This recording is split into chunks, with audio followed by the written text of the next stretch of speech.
Hello everyone. कालच्या व्हिडिओमध्ये आपण आय आणि वी हे दोन वर्ड्स वापरून सेंटेन्सेस बनवले होते. 50-50 सेंटेन्सेस बनवले होते त्याचे. आय चे 50 आणि वी चे 50. ओके. तर आज आपल्याला शी आणि ही याचे 50-50 सेंटेन्सेस बनवायचे. ते कसे बनवायचे? आता आय मधून आय जसं आपण यूज करून 50 सेंटेन्सेस बनवले, वी जसं यूज करून आपण 50 सेंटेन्सेस बनवले, तसंच ही आणि शी याच्यामध्ये आपल्याला 50-50 सेंटेन्सेस बनवायचे. पण आपल्याला हॅव न घेता हॅज घ्यायचा. आज H A S has. Has म्हणलं तरी आहे, हॅव म्हणलं तरी आहे, दोन्ही एकच आहे. पण ज्यावेळेस आय येतो त्यावेळेस आपण हॅव वापरतो आणि ज्यावेळेस वी येतो त्यावेळेस सुद्धा हॅव वापरतो. पण ज्यावेळेस आपल्याला ही हा वर्ड येईल त्यावेळेस हॅज आपल्याला वापरायचंय आणि ज्यावेळेस शी असा वर्ड येईल त्यावेळेस सुद्धा आपल्याला हॅजच वापरायचंय.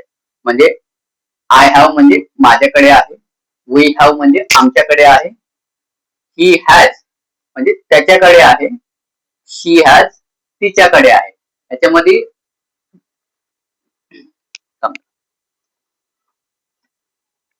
इकडे कसं बोलू. तर आपण आता हॅज चे 50 सेंटेन्सेस कसे बनवायचे हे मी तुम्हाला सांगतो. फॉर एक्झाम्पल मी एक पहिला सेंटेन्स लिहितो. He has a pen. He has a pen म्हणजे काय? त्याच्याकडे एक पेन आहे. जसं आपण आय ला वापरलं होतं, माझ्याकडे एक पेन आहे. आता त्याच्याकडे समोरचा व्यक्ती आहे ना, तुमचा मित्र आहे किंवा तुमचा ब्रदर आहे, कोणी असो, त्याच्याकडे एक पेन आहे.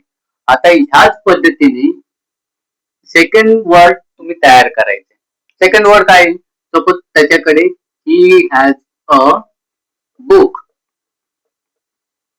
Third one he has a table. Fourth, he has a car.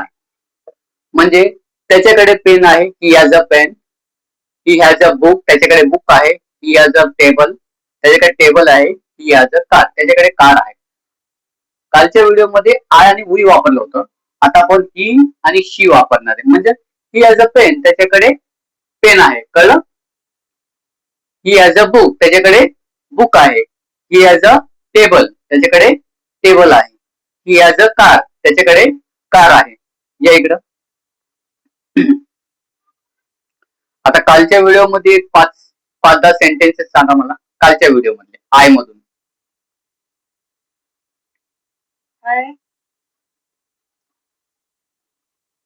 I have a pen. I have a book. I have a table. I have a chair. I have a computer. हाँ, आवाज थोडस वाढव. I have a TV. I have a AC. I have a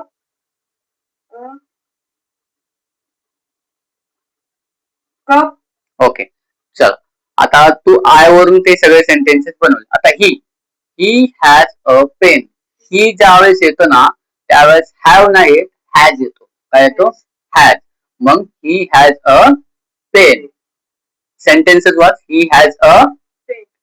he has a Pen. इथं हा he has a Table. He has a Car.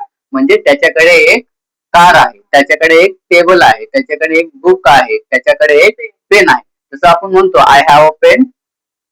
जर त्याच्याकडे असेल ना, आता आपल्याकडे पेन नाहीये, ओके, त्याच्याकडे पेन आहे ते तुला माहिती आहे. ओके, तू काय करणार? He has a pen. त्याच्याकडे पेन आहे. आपण कधी शाळेत असं बोलतो ना, माझ्याकडे नाही, त्याच्याकडे आहे pen. He has a pen. तर ही नंतर काय वापरायचं आपल्याला? हॅज. गुड. आय आणि वी ला हॅव वापरायचं. ओके, कशाला? आय आणि वी ला गुड. ही आणि शीला HAS हॅज म्हणतात त्याला. काय? हॅज. इंग्लिश वाचता येत नाही मला माहिती आहे, पण आपल्याला वाचण्यावर जास्त कॉन्सन्ट्रेशन नाही करायचं. आपल्याला फक्त बोलण्यावर कॉन्सन्ट्रेशन करायचं. नंतर आपल्याला ऑटोमॅटिक ते वाचता येईल. मुद्दा काय आहे, आपल्याला इंग्लिश मध्ये बोलायचंय.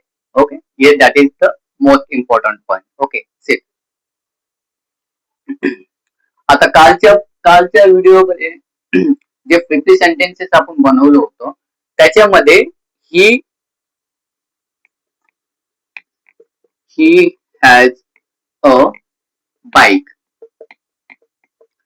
कालच्या व्हिडिओमध्ये आय आणि चे 50-50 सेंटेन्सेस आपण बनवले होते. आता ही आणि शी चे आपल्याला 50-50 सेंटेन्सेस बनवायचे. फक्त फॉर्म्युला काय वापरायचा, ही च्या पुढे हॅज वापरायचा. काल आपण हॅव वापरलं होतं ना, आता हॅज वापरायचं, कारण की ही हॅजच येणार, ही हॅव येणारच नाही. She same, she has a pen.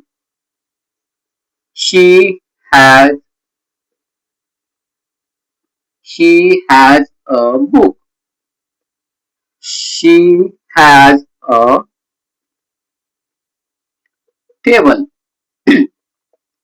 She has a car. She has a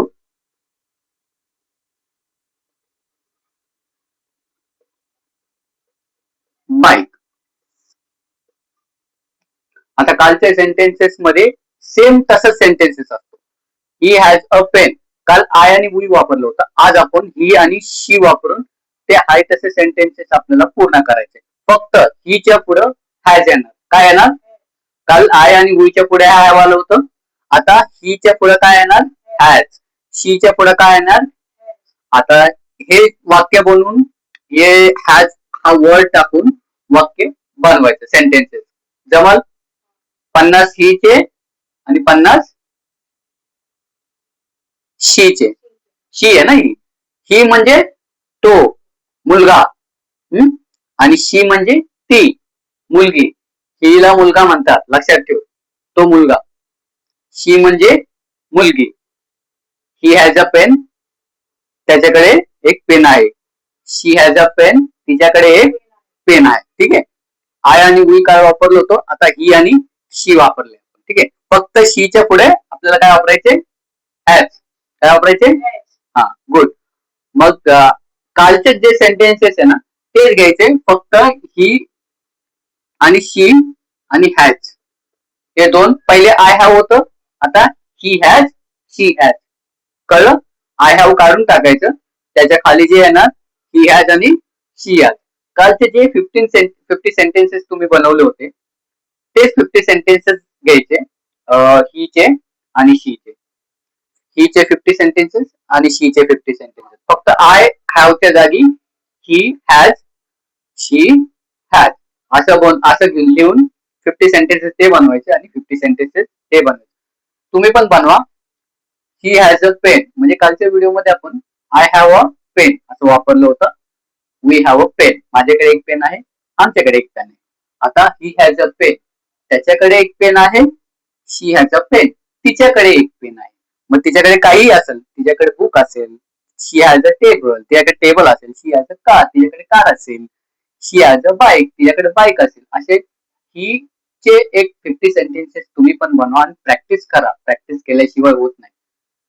nothing is impossible but practice make man a perfect man.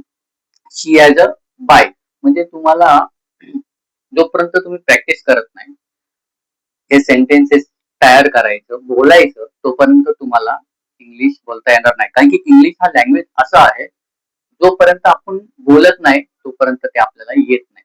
आपलं काय झालंय, ग्रॅज्युएशन फर्स्ट स्टँडर्ड पासून ग्रॅज्युएशन पर्यंत आपल्याला इंग्लिश सब्जेक्ट आहे, पण ते इंग्लिश कसं बोलायचं हे आपल्याला कोणी शिकवलेलं नाही.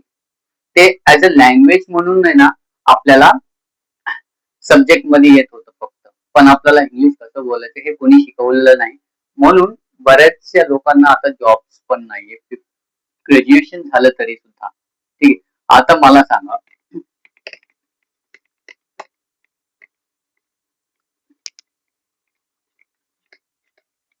आता ह्याला प्रॅक्टिस करण्यासाठी मी ते रायटिंग करायला लावलंय त्यांना. ऍक्च्युली रायटिंग करायचा आपला उद्देश नाही, आपल्याला फक्त बोलायचे म्हणले की फक्त बोलायचं असतं, पण त्याचं प्रॅक्टिस होईल म्हणून. काय झालं, आपल्या फर्स्ट स्टँडर्ड पासून ग्रॅज्युएशन जर आपण पकडलं तर आपल्याला फक्त रीडिंग अँड रायटिंग बस, ह्याच्यामध्येच आपलं एज्युकेशन संपलेलं आहे. मला सांगा, एखादी लँग्वेज जर आपल्याला हा इंग्लिश लँग्वेज आपल्यासाठी नवीन आहे, know that, but it is not a difficult language, it is very easy language. आता रीडिंग आणि रायटिंगच आपल्याला फर्स्ट पासून ग्रॅज्युएशन पर्यंत शिकवलेलं आहे की रीडिंगच करा आणि रायटिंगच करा. पण बोलण्यासाठी महत्वाचं असतं लिसनिंग अँड स्पीकिंग. आता मला सांगा, आपल्या घरातला लहान मुलगा, आपण महाराष्ट्रीयन आहोत, मराठीमध्ये जर आपण सगळे बोलत असेल तर ते 1.5 ते 2 वर्षामध्ये तो मुलगा पण मराठीमध्ये बोलत असतो. का बोलत असतो? कारण की तो ऐकतो की आपल्या आजूबाजूला मुलं काय बोलतात, घरचे काय बोलतात, तो ऐकतो. ऐकून ऐकून ऐकून मग काय करायला लागतो, बोलायला लागतो. त्याला काय वाचता येत नाही, त्याला काय लिहिता येत नाही, पण तरीही तो मराठी लँग्वेज बोलतो. इव्हन ज्यावेळेस आपण आउट ऑफ इंडिया मध्ये जाईल, अमेरिका, US मध्ये, तिथली लँग्वेज इंग्लिश आहे, बरोबर. तिथं त्यांना त्या 1.5 ते 2 वर्षाच्या मुलाला इंग्लिश परफेक्ट येतं, कारण की त्यांचं वातावरण तसं असतं म्हणून त्याला ते येतं. त्याला लिहायचं माहितीये का, किंवा त्याला काय वाचायचं माहितीये का, त्याला काय ग्रामर माहिती का, हे ग्रामर वापरलं तर हे वर्ड्स होतं, हे सेंटेन्स होतं, नाही. तो फक्त ऐकतो, समोरचा व्यक्ती काय बोलतो आणि तेच रिपीट करतो. बस एवढंच आहे. ऐकायचं, बोलायचं, ऐकायचं, बोलायचं. आणि हाच फंडा आहे इंग्लिश शिकायचं. ऐकायचं, बोलायचं, आणि ह्याच्यामध्ये आपण फक्त हेच करणार आहे, ऐकणार आहे, बोलणार आहे, ऐकणार आहे, बोलणार आहे. रीडिंग रायटिंग ते नंतर, हे तर फक्त प्रॅक्टिस साठी मी सांगितलेलं आहे त्याला, पण रीडिंग रायटिंग हा नंतरचा भाग आहे. First is that listening and speaking. एवढं आपल्या जर आलं तर आपल्याला इंग्लिश येऊ शकतं, काहीच प्रॉब्लेम नाही. आणि तुम्ही प्रॅक्टिस करा, लिसनिंग अँड स्पीकिंग वर जास्त फोकस द्या. मी काय बोलतो त्याच्याकडे लक्ष द्या, आणि मी काय काय यूज करायला लावतो ते लक्ष द्या. म्हणजे तुम्हाला प्रॉब्लेम येणार नाही बोलायला, कारण की कोणीही विचारलं तर तू तिच्याकडे पेन आहे का, she has a pen, yes, does she has a pen, yes she has a pen. म्हणजे तिच्याकडे पेन आहे का कोणी विचारलं ना, तर ते आन्सर देईल, येस माझ्याकडे पेन आहे म्हणून. ओके, सो आज आपण ही आणि शी चे 50-50 सेंटेन्सेस कसे बनवायचे हे सांगितलेलं आहे, आणि कालच्या सारखेच सेम सेंटेन्सेस बनवायचे, तुम्हाला काहीच प्रॉब्लेम नाहीये. तर महत्वाचं काय, इंग्लिश शिकायचं म्हणले की ऐकायचं काय बोलतात आणि बोलण्याचा प्रयत्न करायचा. जोपर्यंत तुम्ही बोलत नाही तोपर्यंत तुम्हाला इंग्लिश येणार नाही. थँक्यू. किती मिनिटाचा आहे बा?